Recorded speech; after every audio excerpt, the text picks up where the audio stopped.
Trinamool ISF সংঘাত, ফের উত্তপ্ত পরিস্থিতি ভাঙড়ে। তৃণমূল নেতাদের লক্ষ্য করে গুলি চালানোর অভিযোগ। উত্তপ্ত ভাঙড়ের উত্তর কাশীপুরের কাঁঠালিয়া। কাল তৃণমূল ছাত্র পরিষদের সভার আগে হামলার অভিযোগ সামনে আসে। সভাস্থলে যাওয়ার পথে চড়াও হয় আইএসএফ। অভিযোগ করছে শাসক দল। এলাকায় জমায়েত, পাল্টা জমায়েত আইএসএফ তৃণমূলের। নাটক করছে তৃণমূল, অভিযোগ উড়িয়ে পাল্টা দাবি আইএসএফের।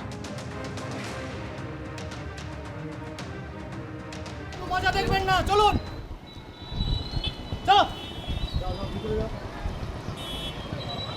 ভিতরে চলো। আইএসএফ আশ্রিত দুষ্কৃতী, আমরা তাদের নাম জানি। নাটু থেকে শুরু করে, খুদে থেকে শুরু করে, আলিমুদ্দিন থেকে শুরু করে, কিছু আইএসএফের সালাউদ্দিন থেকে শুরু করে আইএসএফের সমাজবিরোধী যাদের একাধিক থানায় কমপ্লেন করা আছে, তারা আজকে পরিকল্পিতভাবে তারা এখানে দাঁড়িয়েছিল গোষ্ঠীময় কটা লোক নিয়ে এবং মেশিনপত্র, তারা হাতিয়ার নিয়ে ছিল। এমনকি তাদের হাত থেকে বাঁশ, লাঠি, অস্ত্র ছুঁড়ে আমাদের ওপরে আক্রমণ করে। আমরা তড়িঘড়ি করে বাইকটা জোরে টেনে আমরা একটি জায়গায় অবস্থান করি। আমাদের লক্ষ্য করে ওরা মেশিন, ওখানে লং মেশিন থেকে শুরু করে বিভিন্ন মেশিন তারা ওখানে রেখেছিল এবং এক রাউন্ড গুলিও চালিয়েছিল। আমরা চাই প্রশাসনের কাছে ইমিডিয়েটলি এই আইএসএফ আশ্রিত দুষ্কৃত অবিলম্বে যেন অ্যারেস্ট করা হয়। ওইসব ওদেরই চালাকি, ওদেরই দোষ, ওরাই করছে, নিজেরাই করে নিজেরাই দোষ দিচ্ছে, ওদের গোষ্ঠীদণ্ড। আপনি দেখেন না, কেউ বলছে 50টা খুনের আসামি, কেউ বলছে ও মেন আসামি, আমি 2 নম্বর আসামি, আমি গেলাম জেলে, ওখানে জেলে গেল না। আপনারা দেখুন, ভাবুন, বাংলার মানুষের জবাব দেবে, ভাঙড়ের মানুষের জবাব দেবে।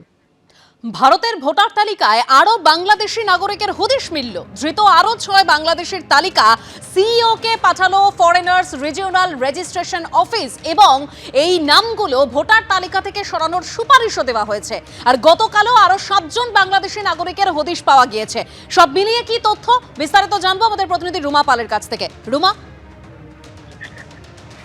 প্রত্যেক দিনই কিন্তু এফআরআরও থেকে এই ধরনের লিস্ট আসছে, কারণ ইমিগ্রেশনের সময় এই বাংলাদেশি নাগরিকরা ধরা পড়ছেন, কারণ দেখা যাচ্ছে তাদের বাংলাদেশি পাসপোর্ট রয়েছে, কিন্তু যখন যাচাই করা হচ্ছে সেখানে দেখা যাচ্ছে ভোটার লিস্টে তাদের নাম রয়েছে এই রাজ্যের এবং সমস্ত আধার কার্ড থেকে শুরু করে সমস্ত যে নথি সেটা কিন্তু এই রাজ্যে, কিন্তু বাংলাদেশের পাসপোর্ট রয়েছে। ইমিগ্রেশনের সময় কিন্তু তারা ধরা পড়ছেন।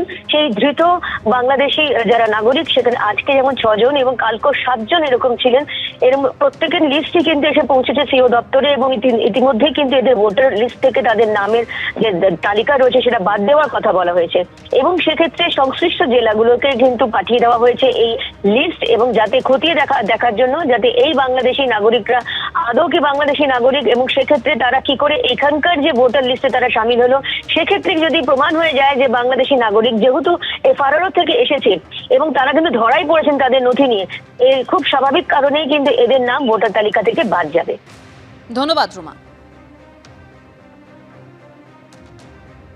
অর্থাৎ একদিকে ভারতের ভোটার তালিকায় একের পর এক বাংলাদেশি নাগরিকের হদিশ মিলছে, অন্যদিকে উত্তর 24 পরগনার মধ্যমগ্রামে আবার খোঁজ মিলছে না প্রায় 150 জন ভোটারের। 150 জন বাংলাদেশি বিজেপি তাদের নাম ভোটার তালিকায় তুলেছে। চাঞ্চল্যকর অভিযোগ করছে তৃণমূল, মিথ্যা অভিযোগ বলে পাল্টা দাবি করছে বিজেপি। ফের সেই উত্তর 24 পরগনার মধ্যমগ্রাম। এসআইআর আবহে যেখানে একটা গোটা এলাকাই খালি হয়ে গিয়েছিল, এবার সেই মধ্যমগ্রামেই উধাও প্রায় 150 জন ভোটার। এসআইআর আবহে এমনই আজব ঘটনা সামনে এলো পশ্চিম খিলকাপুর গ্রাম পঞ্চায়েতের 43 নম্বর বুথে। স্থানীয়দের দাবি অন্তত 150 জন ভোটারের হদিশ মিলছে না। নেতাজি পল্লীতে এই যে সমস্ত নামের তালিকা, তাদের খুঁজে পাওয়া যাচ্ছে না। এলাকার বাসিন্দাদের জিজ্ঞাসা করবো, এই যে চুমকি বই দেখেছিলেন? না। অনিতা চক্রবর্তী? না। কতদিন আছেন নেতাজি পল্লীতে? আমি অনেকদিন, 30-35 বছর। কাটতে কল্লোল অধিকারী, আপনি সবাইকে চেনেন এলাকা? হ্যাঁ, মোটামুটি আশেপাশে সবাই চিনি। এরা কারা তাহলে? চেনা লাগছে না। ভোটারদের হদিশ না মেলার কথা জানিয়েছেন বিএলও। 450-55 উপরে বিলি করেছে, 145 থেকে 50টা বিলি করা যায়নি হয়তো। আমি তো ওখানেকার এসেই বাসিন্দা নাই, প্রত্যেককে ভোটার কার্ড দেখেই আমি ফর্ম দিয়েছি, তো আমি ঠিকঠাক সামনে পাইনি বা তারা ভোটার কার্ড নিয়ে আমার সাথে কন্ট্যাক্ট করেনি। এখন সেইগুলো আমার কাছে আছে, তা যদি আসে আমি দিয়ে দেবো। কিন্তু কোথায় গেলেন সেই 150 জন ভোটার?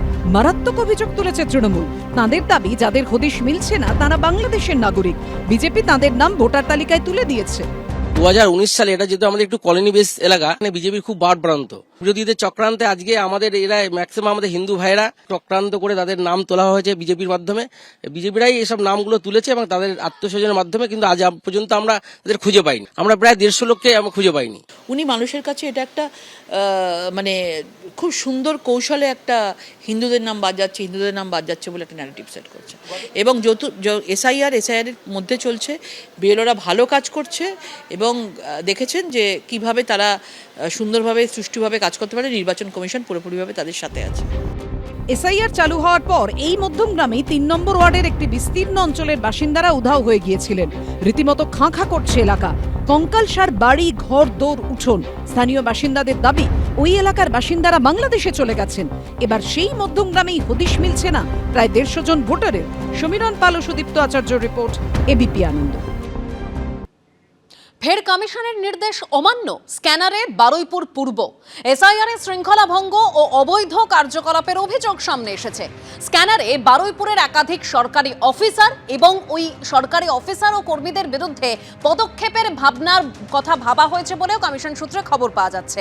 কমিশনের নির্দেশ অমান্য, অবৈধ কার্যকলাপের অভিযোগ সামনে এসেছে। সিইও মনোজ আগরওয়াল ও স্পেশাল রোল অবজারভার সুব্রত গুপ্তর কাছে অভিযোগ জানানো হয়েছে। কি পদক্ষেপ নিয়েছেন বিডিও তা খতিয়ে দেখার নির্দেশ দিয়েছে কমিশন। বারুইপুর পূর্বের 94 নম্বর বুথে একাধিক ফর্মে বিএলও বদলের পরেও আগের বিএলওর সই রয়েছে। বিরোধীদের আপত্তিতে বিএলওর দায়িত্ব থেকে সরানো হয়েছিল তৃণমূলের বুথ সভাপতিকে। 4 নভেম্বর এক অঙ্গনওয়াড়ি কর্মীকে ওই বুথেই বিএলওর দায়িত্ব দেওয়া হয়। বিএলও বদলের পরেও 25 নভেম্বর সই করা ফর্মে পুরনো বিএলওর সই রয়েছে। কেন কমিশনের নির্দেশ অমান্য করে ফর্ম সংগ্রহ করা হয়েছে? অবজারভারের রিপোর্ট পাওয়ার পর পদক্ষেপের ভাবনা, কমিশন সূত্রে খবর সামনে আসছে। আগেই সাসপেন্ড বারুইপুর পূর্বের ইআরও ও এইআরও।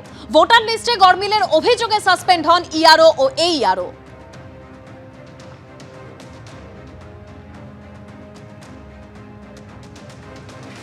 আর এখনো পর্যন্ত যা তথ্য সামনে এসেছে, এসআইআরে 55,45,167 জনের নাম বাদ পড়তে চলেছে। মৃত ভোটার হিসেবে বাদের তালিকায় 23,83,807। নিখোঁজ ভোটার হিসেবে বাদের তালিকায় 10,50,973 জন। স্থানান্তরিত ভোটার হিসেবে এখনো পর্যন্ত 19,35,676 জনের নাম বাদ পড়তে পারে। ডুপ্লিকেট ভোটার হিসেবে বাদের তালিকায় রয়েছেন 1,28,994 জন। এরকমই কমিশন সূত্রে তথ্য সামনে আসছে। কসবা, বেহালা পূর্ব, মেটিয়াবুরুজ ছাড়া ডিজিটাইজেশনে পিছিয়ে রয়েছে কলকাতা দক্ষিণ। শিলিগুড়িতে এখনো পর্যন্ত 98% এনুমারেশন ফর্মের ডিজিটাইজেশন হয়েছে। ডাবগ্রাম ফুলবাড়িতে এখনো পর্যন্ত 97% এনুমারেশন ফর্মের ডিজিটাইজেশন হয়েছে। বিধাননগরে 98% এনুমারেশন ফর্মের ডিজিটাইজেশন হয়েছে বলেই সূত্রের খবর। কসবায় 96%, বেহালা পূর্বে 93%, যাদবপুরে 90% আর মেটিয়াবুরুজে 94% ডিজিটাইজেশন হয়েছে।